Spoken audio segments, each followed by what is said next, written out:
नमस्कार, श्री स्वामी समर्थ. स्वागत आहे तुमचे सगळ्यांचे माझ्या या यूट्यूब चॅनेलमध्ये. चला तर मग आजच्या नवीन व्हिडिओला सुरुवात करूया. तुमच्या घरामध्ये जर या 1 ते 2 गोष्टी असतील तर 100% तुमच्या घरामध्ये गरिबीच राहणार, दारिद्र्यच येणार. तुम्ही किती पण कष्ट करा, तुमच्या कष्टाला नशिबाची साथ मिळणार नाही. तुम्ही म्हणाल की खरंच असं असतं का? तर बघा, तुम्ही या गोष्टी ऑब्झर्व करा. काही गोष्टी जर आपण बदल करून पाहिल्या, काही चुका आपल्याकडून होत असतील आणि त्या गोष्टींमध्ये जर आपण सुधारणा केली, त्या चुका सुधारल्या तर त्याचा सकारात्मक परिणाम आपल्याला जाणवतो. या गोष्टी ज्या जर तुमच्या घरात असतील तर माता लक्ष्मी तुमच्या घरामध्ये कधीही टिकणार नाही. किती पण कष्ट करा, त्याचा अर्थ असा आहे की पैसा तुमच्या घरामध्ये राहणार नाही आणि मग गरिबीमधून तुमची गरिबी जी आहे ती वाढतच जाईल.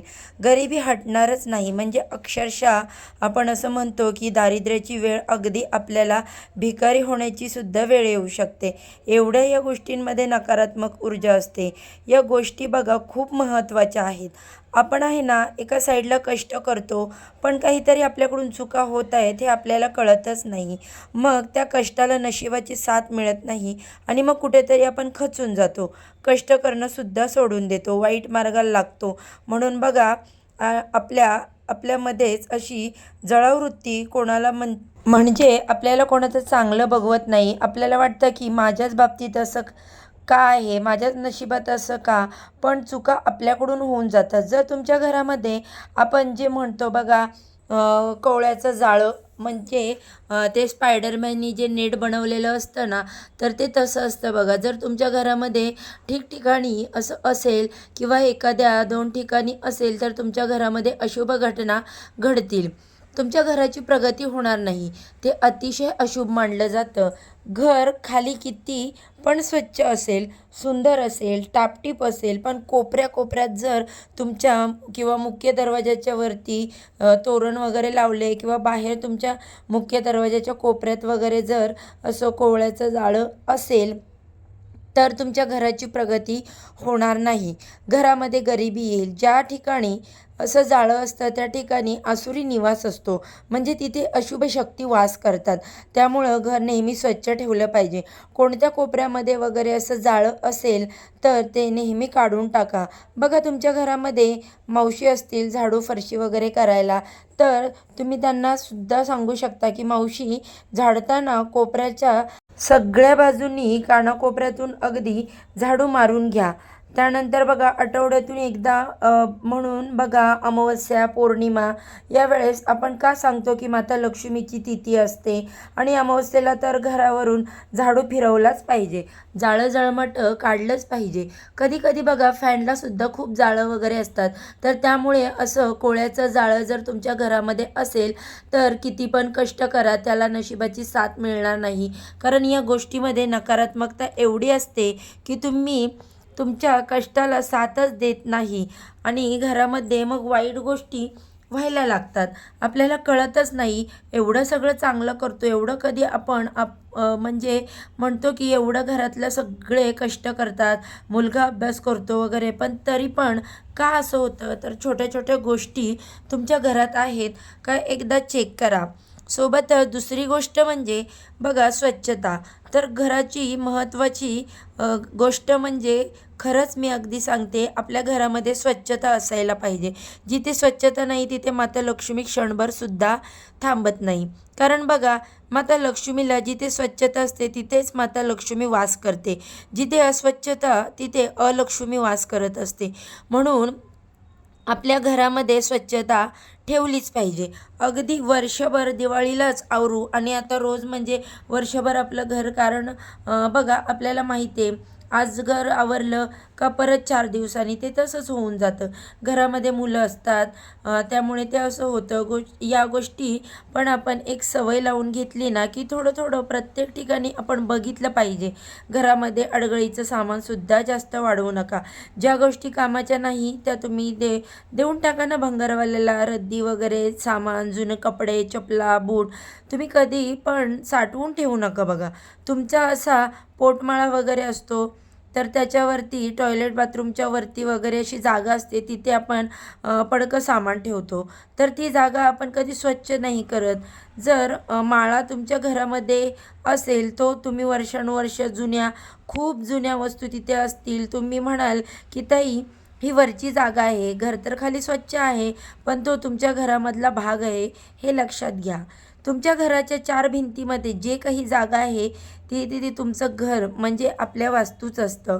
त्यामुळे तुमच्या घरामध्ये असं पोटमाळ्यावर वगैरे खूप भंगाराच्या वस्तू असतील वर्षानुवर्ष साचलेल्या, तिथे इतकी नकारात्मकता साठते की तुमच्या घरामध्ये किती पण खाली तुम्ही देवपूजा करा, पारायण करा, त्याचा तुम्हाला फायदा होत नाही. अशुभ शक्ती तिथे वास करायला लागतात. आपण ज्याला म्हणतो की बघा म्हणजे घरातले लोक बघा चिडचिड करतात, राक्षसी प्रवृत्तीने जे ते होतात. तर त्यामुळे अशा अडगळीच्या ठिकाणी काही घाण वगैरे असेल, भंगार असेल तर ते देऊन टाका. त्याचबरोबर बघा अजून दुसरी गोष्ट म्हणजे सकाळ आणि संध्याकाळची वेळ ही अतिशय शुभ मानली जाते. अशामध्ये या शुभ वेळेत आपल्या घरामध्ये प्रवेश करत असते लक्ष्मी आणि त्याच्यातच तुमच्या घरामध्ये जर भांडणं होत असतील, म्हणजे बघा सकाळची वेळ किती शुभ असते, घरामध्ये पूजा अर्चा वगैरे सगळ्यांकडे चाललेलं असतं आणि संध्याकाळच्या वेळेस बघा आपण दिवा अगरबत्ती लावत असतो आणि अशातच तुमच्या घरामध्ये मोठमोठ्याने शिवीगाळ भांडणं वगैरे चालत असतील तर लक्ष्मी येण्याची ती वेळ असते. उगाच कारण नसताना वादविवाद होत असतील तर अशामध्ये लक्ष्मीसुद्धा क्षणभर त्या घरामध्ये थांबणार नाही, तिथे लक्ष्मी टिकतच नाही. कारण बघा ज्या घरामध्ये भांडणं होतं तिथे माता लक्ष्मी कधी पण थांबत नाही. मग त्या घरामध्ये गरिबी यायला लागते. बघा काही घरामध्ये ना विनाकारण काही ना काही छोट्या गोष्टीवरून भांडणं होतात आणि इतकं म्हणजे संध्याकाळची व्यवस्था वगैरे अशा वेळेस अजिबात अशा गोष्टी करू नये. एक वेळ कमी बोला. कारण बघा आपण म्हणतो, मोठे म्हणतात काय, झोपली संध्याकाळच्या वेळेस लक्ष्मी येण्याची वेळ आहे. तर बघा या गोष्टीमध्ये खरंच खूप तथ्य आहे. मांडलं आहे तुम्ही तर ते खूपच बघा महत्त्वाची गोष्ट आहे. या गोष्टी या नियमांचं पालन केलं तर तुम्हाला त्याचा फायदा आहे, त्याचा तोटा काही होणार नाही. दुसरी गोष्ट म्हणजे तुमच्या देवघरामधल्या मूर्ती वगैरे खंडित झालेल्या असतील किंवा फाटलेले फोटो फ्रेम वगैरे असतील, तुम्ही स्वच्छता ठेवत नसाल, तर देवघरातील फोटो वगैरे तुम्ही पुसत नसाल, धूळ झालेली असेल देवघराच्या आसपास वगैरे, तर तिथे सुद्धा माता लक्ष्मी टिकत नाही. त्या घरामध्ये सुद्धा गरिबी यायला लागते. कारण बघा तुम्हाला जर तुमच्या देवघराची वगैरे निगा राखता येत नसेल तर तुम्ही अगदी मोजकेच देव ठेवा. छोटासा देवारा असू द्या, असं काही नाही की अगदी छान मोठा आपण काही करतो लोकांना छान दिसण्यासाठी देवघरसुद्धा छान असावं. देवघर ही दाखवण्याची किंवा शोभेची वस्तू नाही आहे. आपल्याला किती मॅनेज होतं तो देवघर, जर तुम्ही पूर्ण सेपरेट देवघर ठेवलेलं आहे तर ते रोज स्वच्छ पुसलंच गेलं पाहिजे. जाळं जळमटं तिथे अजिबात नकोत. स्वच्छ देवारा रोज झालाच पाहिजे. देवारातल्या मूर्ती अशा धूळ खात माकलेल्या असतील, किती किती दिवस तुम्ही फ्रेम वगैरे पुसत नसाल, देवघरामध्ये कुठेतरी कोपऱ्यात जाळं वगैरे असेल तर अतिशय हे वाईट आहे. असं अजिबात करू नका. क्षणभरसुद्धा तिथे माता लक्ष्मी थांबणार नाही. तुम्ही केलेल्या सेवेचं एवढंसुद्धा फळ तुम्हाला मिळणार नाही. म्हणजे तुम्ही जे काही करताय ते सगळं असंच फुकट वाया जाईल. तुम्हाला सणासुदीला तुम्ही काही पूजा अर्चा करता त्याचंसुद्धा तुम्हाला फळ मिळणार नाही. म्हणून बघा देवपूजा तर रोज झालीच पाहिजे. सकाळ संध्याकाळ देवासमोर दिवा लावला गेलाच पाहिजे. खूप महत्त्वाचं आहे. कारण बघा या गोष्टी जर नाही घडल्या, देवपूजा हा आपल्या आयुष्यातील एक अविभाज्य घटक आहे. जसं आपण जेवण करत असतो त्याचप्रमाणे रोज देवपूजा झालीच पाहिजे. मग बघा घरामध्ये खूप पवित्र वातावरण राहतं. म्हणून बघा या गोष्टी ज्या मी तुम्हाला सांगितल्या, अतिशय छोट्या छोट्या गोष्टी, मांडलं तर खूप काही आहे. आजकाल स्त्रिया वर्किंग आहेत. अतिशय म्हणजे घरातून त्या अगदी सकाळी जातात ते संध्याकाळी घरी येतात.